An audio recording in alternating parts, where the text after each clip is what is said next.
Ladies and gentlemen, boys and girls, welcome to Wingmen, your hookup to hockey. This episode is presented by Tax Act. Let's get them over with. We are your hosts. I'm Brady Tkachuk. And I'm Matthew Tkachuk.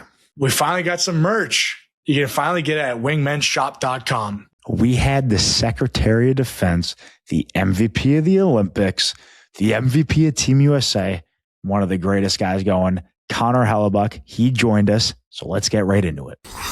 Ladies and gentlemen, boys and girls, we have our third guest on the Wingmen podcast, Olympic gold medalist, MVP of the Olympics, and the first current National Leaguer.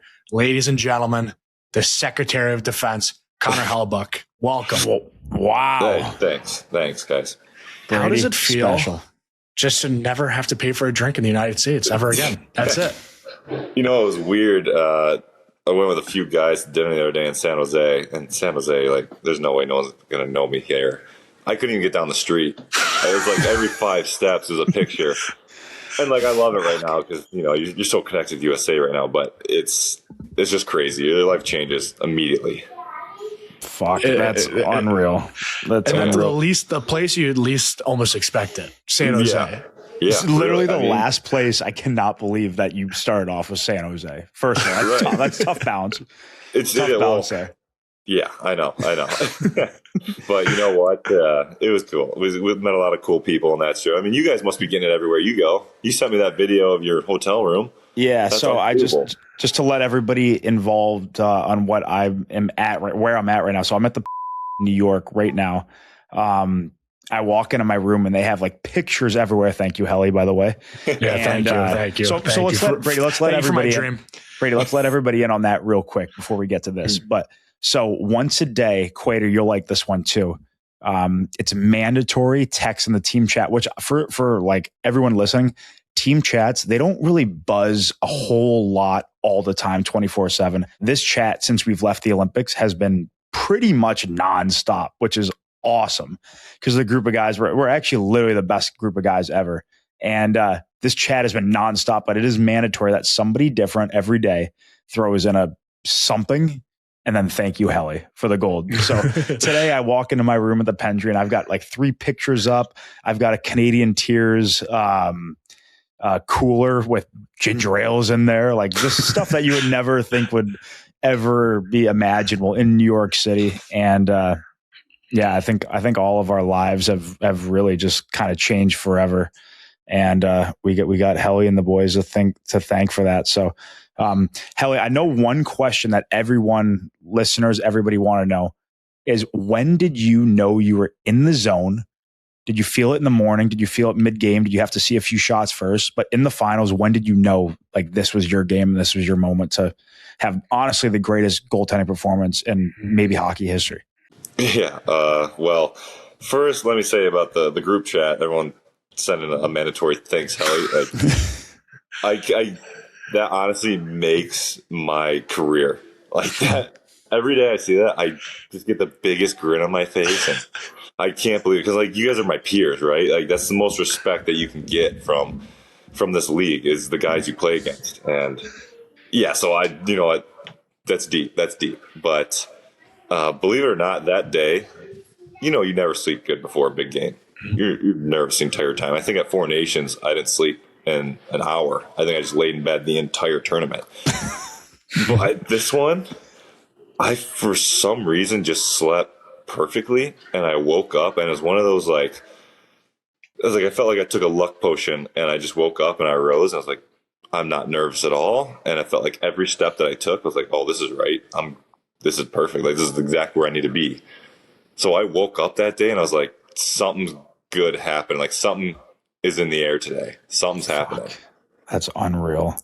That's fired up now looking back at it. I'm like, I know Brady woke up at like 5 a.m. I'm going to take like my piss break in the middle of the night. He's doing like hip stretches, his back season up. I'm like, we had a totally different feel in 301. I had a whole different, I was hoping like I was going to wake him up so I could like talk to him about it because I was like in a pretzel myself. I'm like, all right, well, at least our guy in the back there just had the best sleep of his life. So I'll take that any day now looking back. But I mean, this is probably the most iconic save that I've ever seen. And yes, I was on the ice for it. For all of them. For all the iconic saves you were chances in the third period. But that paddle save, like just give us like what you saw in that play. And like, honestly, like, and I know it happened so fast, but like, what was like your mind? Like, what were you thinking about during that play? Yeah. So, I mean, it's later in the game. So this is, well, I'll start with this. You know, it was legit the perfect storm for a goalie. Because if you're getting blown out, that stuff goes in. You know, like everything, they're going to find a way. You're just going to eventually run into a situation where you can't control it. And we were playing good enough to control all the circumstances, if that makes sense. Like we weren't playing bad. We were just giving up chances. But they were like controlled chances. So the entire game, it was like I didn't have to make these 3 10-bell saves in a row. I was like, it was probably going to be one, and then it was going to be controlled. Everyone's going to get back in position. Puck was going to get out. We're going to reset. And there was pressure on everyone. Like, they couldn't just sit there and pick their eyes and pick a spot. You know, like it had to happen quick. And then that's where the predictability comes in, and that's huge for a goalie. But in that moment, like, I remember watching, I believe it was Marner walk around. And as he's walking around, I'm following him, and I just see Taze, like, just kind of open up and get open. And as he's walking around, I got about halfway through my push. I'm like, he's passing this for sure. If he hasn't shot there, it's a pass for sure. And then he got through the screen and passed. And I had my edge at that point because I was kind of predicting it. And I slid over, and he got the backdoor touch on it, and it went right into my toe.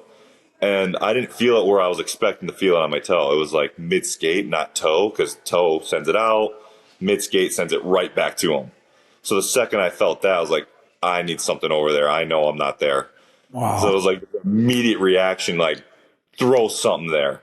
And then like out of your peripherals as a goalie, I mean, I'm sure you guys have this all the time too. You just see something in your peripherals and you just go on it, right? Mm-hmm. And that was exactly the scenario. I was like, I saw the line of the stick kind of under my peripherals, like, get something there. And, you know, you didn't even see it was a save. And for a second, I didn't know what just happened. I was on the bench. I swear to God, Helly, I thought he missed it. I'm like, I can't believe he just missed the net, like, across the grain. I'm like, I was on the ice, like, thank God he didn't score that one because that was my guy. So I doubled on Marner. You could thank Brady for having like the save of the century, but I know we talked to you after the game, like that stick, and you said there was a puck mark on the spot right where it hit, like on top of the blade. Like that is an iconic stick that will go down in history as literally one of the biggest pieces of hockey history. So I have it here. Do you want me to go grab it? I have the stick in my house right now. You want to go grab it? I don't believe there's a mark on it, but sure. Okay. All right. Give me 20 seconds here. What a fucking legend. He's like stick handling every night with it. I would love that. Sleeping with it. He goes upstairs. Yeah. This is fucking hysterical. And I love that. Well, we got to see the 2 puck marks, one from your apple and one from the paddle. This is the stick, right? That's a stick. I can confirm it because I remember looking at this mark right here. I looked at that after the second. I'm like, is this broken or do I need to worry about that? And then I flip it over and I mean, is that not where the puck hit? Like right here. Holy shit. That is unbelievable. It's like the Mona Lisa. Yeah. I mean, it's either that one right there or this full one. And I believe it's this full one because I got that so clean. Helly, do me a favor. Throw that stick in a safe and never show anybody that stick ever again until it's time. Yeah. We'll give you time while we release this to put it in the bank. Oh, yeah, I mean, man. This stick's, it's going on my wall. I'm going to frame that picture and that stick's going in there. I will say I might frame that picture. Yeah, without a doubt. I already bought the shirt on or I had my wife get it off like Fanatics or something on Instagram. Every single shirt I see, I send her the link. Like I probably have 10 to 12 shirts coming to the house in Florida here soon. All the shirts, and that is one of them. I will say I do apologize though because I am always the first guy in the goalie hug after an OT win. I was there with you after Quinn's OT in Sweden. things just got carried away for Jax. I didn't do it. And I'm so mad afterwards. I pride myself on being the first to give you a hug. So right after that, I tried to be one of the first few after that. But just give us your thoughts on right when that puck went in and when you realized it went in, because I know being on the bench, we had to do like a double take at the start to make sure that actually went in and we won and we beat Canada. Like, what was did you have to take a second, or who did you hug first? What did you say first? What was the embrace like with the teammates? Because I know Brady and I talked about literally the highlight of our life. I mean, kind of similar to you guys. Like, it took me a second, and I hadn't won something like that in a while. So I completely forgot about ripping the gear off and chucking it and going nuts. Like, I kind of just started moseying out, and I was kind of like just watching everything happen, watching everyone come together. I'm like, oh my God, we just won it. Like, it took a second. I double tuck on the puck. I was like, yeah, that's definitely the net. And then I watched everyone going and ripping over Jack. I'm like, oh my God, what do I do? It's like Ricky Bobby. What do I do with my hands? And then I saw Troche coming at me, and I was like, and he started ripping his gear. I'm like, oh my God, I got to do this. My glove's locked in, so I'm sitting there trying to get my glove off so I can rip it before everyone gets to me. And I started just ripping things off my face, and I was like, this is crazy. The rest, I mean, we just all just came together. It was unbelievable.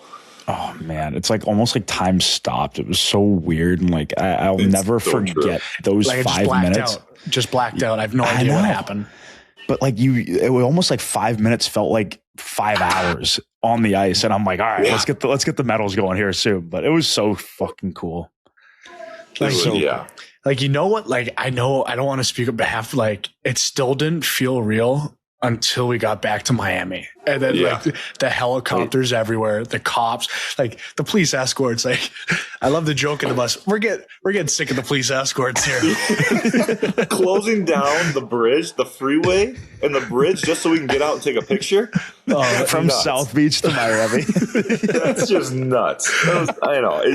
Honestly, like, even when we were on the ice, like, I felt kind of bad because like we were just living it up, and those guys had to just sit there and it's a long 20 minutes. Yeah. And I feel bad in that moment, but I mean, we were taking the flag around, we're going for laps, and like, no one tells you, oh, if you win, you better take the flag, you go for a lap, you better hug your brothers. No, we just kind of like did that. And then one after another, like, oh yeah, I want to do that too. I'm going to go do that. Mm-hmm. Oh wait, I forgot to go hang out with those guys. I'm going to hang out with those guys for a little bit. And we were just like hitting every check mark in our time, Like, we're like, give us 5 more minutes. Give us 5 more. One more lap here. Come on. Yeah.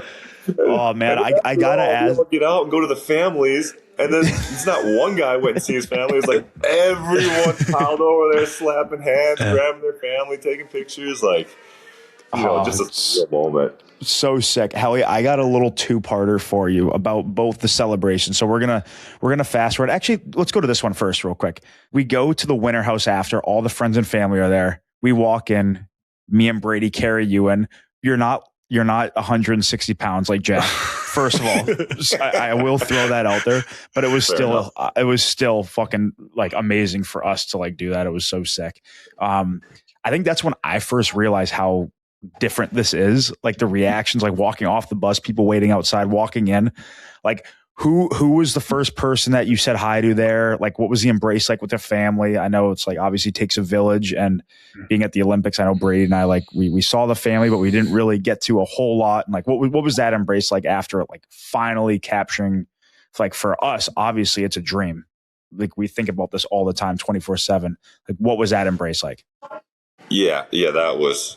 I mean, you guys just made me feel on top of the world. And my first thought was like, how can I make these guys feel as good as they're making me right now? And the amount of speeches you threw at me that I was not expecting. like, that was my second parter. Come on, you're making me just pull things out of thin air. But it's weird, those moments, like you already know what to say. But you just kept throwing these speeches at me, and just being there with you guys and celebrating, it was just like I don't know if you could draw up a better team for coming together within 2 weeks and just being as tight as we were. I mean, I know some of you guys have all played together growing up, but me not being in that circle and still feeling so embraced and so welcomed, like I walked in there without skipping a beat, without that like awkward, I got to get to know guys feeling. It was just like right from the get-go, I was like, oh, we're boys no matter what. And that's a special feeling. You don't get that everywhere. You don't get that in every locker room. So after, it was like, I know I'm going in there with my brothers. That's just the greatest feeling you can have. Just everyone's got your back. You got everyone else's back. And we're going to celebrate this together. There's no awkward moments. There's no, what do we do now?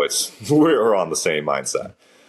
I love it. I love it. Yeah. You throw a speech at me, and then I had to go see my wife and almost shed a tear and talking about, like, can you believe what just happened? Like, this is going to change your lives forever. Yeah, that was, I would say, your second most iconic speech of the celebration. Number one, though, 11. Just an iconic speech with the cowboy hat on. What did you think? We won't get into that night necessarily, but just all of the celebrations that came from it. A couple speeches there. You had another one at the White House. You got acknowledged, like, at the State of the Union. Like, we'll get into the State of the Union and what medal you're going to be awarded here in a sec, but just talk about all the celebrations, what your favorite part of everything was those 3 days. Like, to me, I'll never forget those 3 days for the rest of my life, and nobody, if they didn't see the videos, would believe what we did. No, they wouldn't. Did you put that together, by the way? Yeah, definitely. I definitely did the Miami. Yes, I did the Miami. I don't know how you figured that out so quick, because it was like, yesterday we're supposed to land in New York, and now today we're in Miami at the biggest party I've ever been a part of my entire life. Like, we're just walking in there, and I mean, you could have said anything, literally anything. That crowd would have went nuts. You're like, my name is Connor Hellebuyck.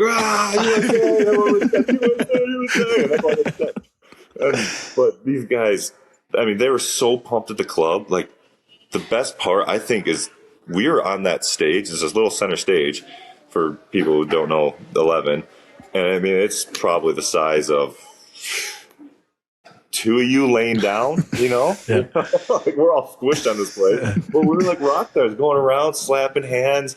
We had a crowd surfer. We were signing autographs. We had just pouring champagne down people's throats, and everyone wanted a piece of it. Like, that moment, I don't think I'll ever experience another party like that. Although you said Stanley Cup parties are kind of like that too, but I don't know. That was pretty. I don't know. That was pretty freaking electric. I don't know if we'll ever see anything like that. Quater, I know you wanted to ask him the second to last question, so fire away, fella. I think for me, what did Team USA on the ice do and off the ice, like, that made it your life a little bit easier as well, like throughout the entire tournament, because you guys were so close? So do you have any moments where on the ice they did this for me, and off the ice they just kept it loose for me? Yeah, I had some good talks with Bucks, our goalie coach.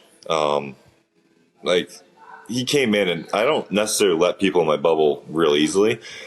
He came in and just started building trust in me right away, and I felt pretty open to, like, talk goaltending with them. And there's not so many people you can actually talk goaltending with, and they get you and they get your game.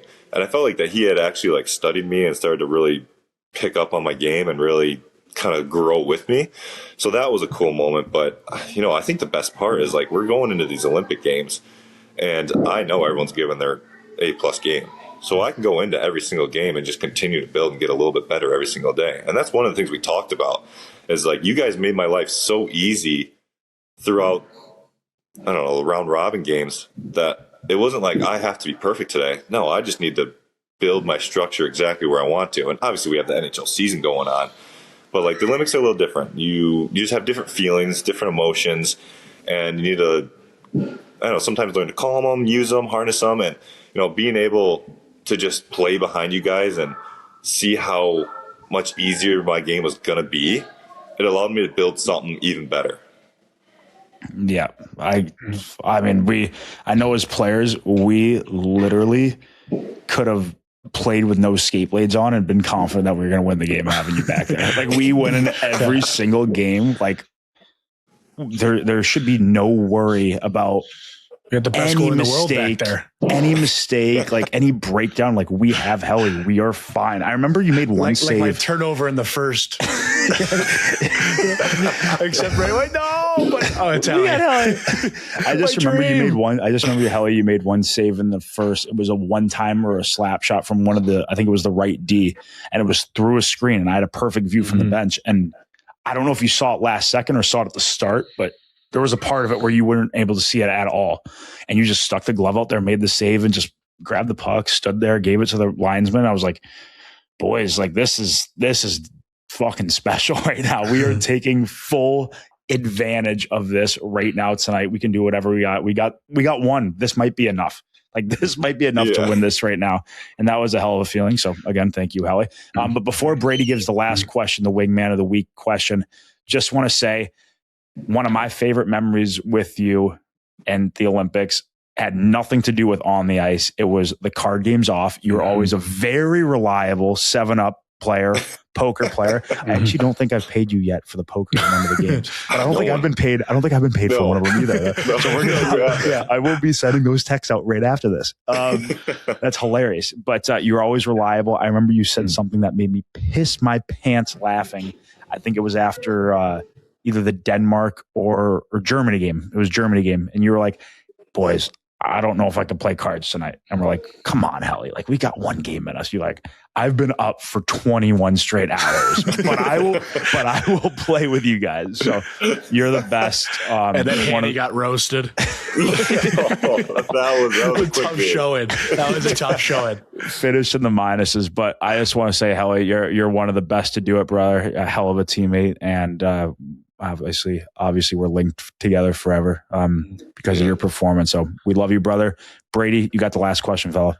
Last question here. So we do a segment with our podcast. We call it the Wingman of the Week.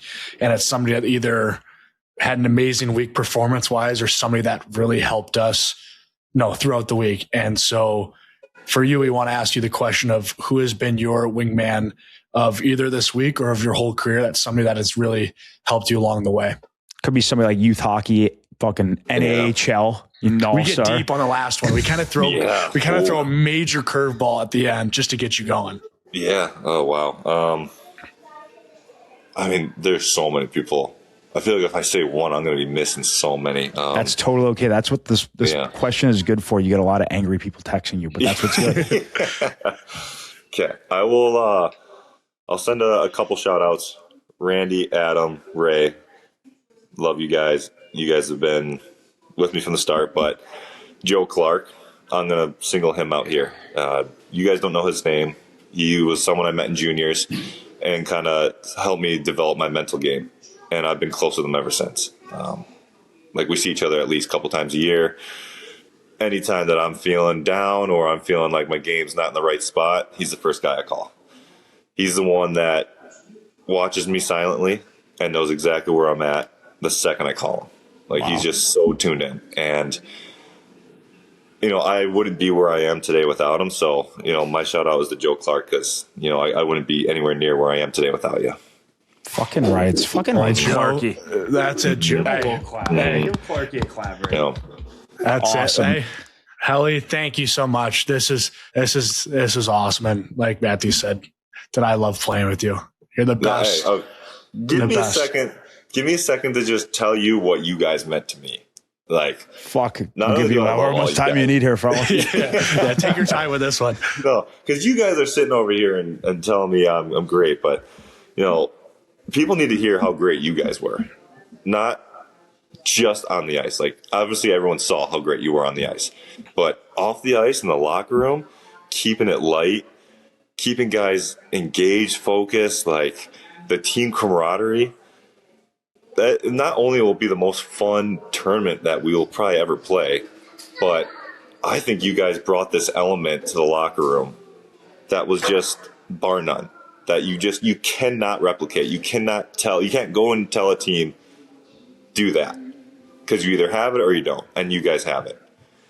So as much as I appreciate what you did for me on the ice, and if you're a goalie, you understand when I say these things like being able to see the puck 24/7, that makes the world of a difference. And being able to predict what's going to come next and trust the guy next to you that he's going to clear out any problem that you have. Not only does it eliminate any fear of making mistakes, but it just makes you so more dialed in and more tuned in. So I appreciate that. But off the ice, like card games, you're never telling me no. I'm telling you we're playing cards. Like, all right, we're playing one. How about the amount of hours that we spent in the dining hall? Iconic. My butt was planted in a seat for at least 6 hours a day. I was there. I would be the first to wake up, and I'd just be sitting there waiting. I was like, I know Brady's coming in. I know he's coming. Like, I don't have to leave and be awkward. He's going to come. He's going to hang out with me.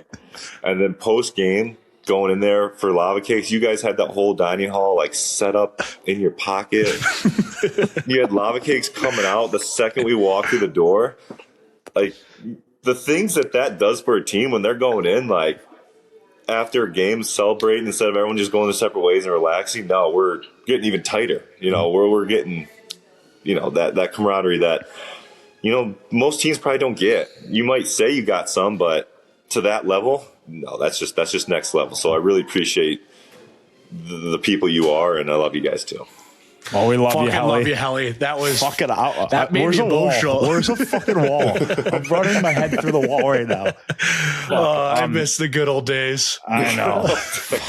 I know we've held you past, but yeah, I know we held you past. You're the fucking absolute man. Already look forward to the World Cup. I wish it was next weekend. We got to wait a couple years, but we love you and we appreciate you coming on. First ever current hockey player, no better person and player than you, Helly. So you're the best, brother. We appreciate it. Yeah, no problem. I'm breaking the silence with you guys. It's things are starting to roll now. Love it. Love it.